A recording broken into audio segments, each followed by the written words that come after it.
মুখোশের আড়াল থেকে বেরিয়ে এলো বাবলি।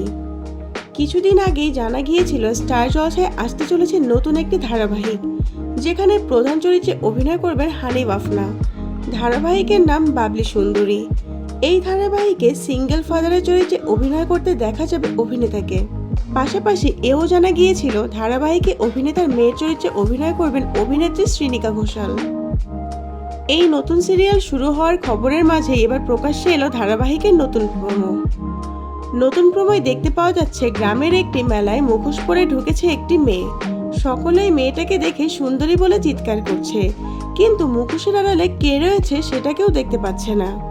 মেলায় দাঁড়িয়ে থাকা সকলে যখন বাবলিকে মুখোশ খোলার জন্য অনুরোধ করে, তখন মুখোশ থেকে বেরিয়ে আসে বাবলি।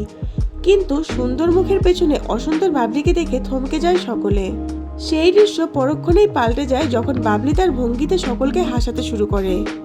বোঝাই যাচ্ছে এই ধারাবাহিকে বাবলি এমন একটি চরিত্রে অভিনয় করছে যে স্ট্যান্ড আপ কমেডির মাধ্যমে লোক হাসায়। এই ধারাবাহিকে বাবলি চরিত্রে অভিনয় করেছে ডান্স বাংলা ডান্স খ্যাত স্নেহা গুড়িয়া। ধারাবাহিকে হানির বিপরীতে অভিনয় করবেন এই অভিনেত্রী। তবে গল্পের প্লট অনুযায়ী এর বিপরীতে অভিনয় করতে দেখা যাবে অমৃত দেবনাথকেও। এছাড়াও এই ধারাবাহিকে অভিনয় করবেন স্নেহা চট্টোপাধ্যায়, পুষ্পিতা মুখোপাধ্যায় সহ আরও অনেকে। শাহানা দত্ত প্রযোজিত হানি এমন একজন বাবার চরিত্রে অভিনয় করবেন যার স্ত্রী হঠাৎ মারা যায়। স্ত্রীর মৃত্যুর পর মেয়েকে বড় করে তোলার দায়িত্ব নিজের কাঁধে তুলে নেয় সে। কিন্তু একা মেয়েকে সামলাতে গিয়ে জীবনে কোন ঝড়ঝাপটা সামলাতে হবে হানিকে। কিভাবেই বা হানির জীবনে আসবে নতুন নারী, সেটা পরবর্তী সময়ে বোঝা যাবে।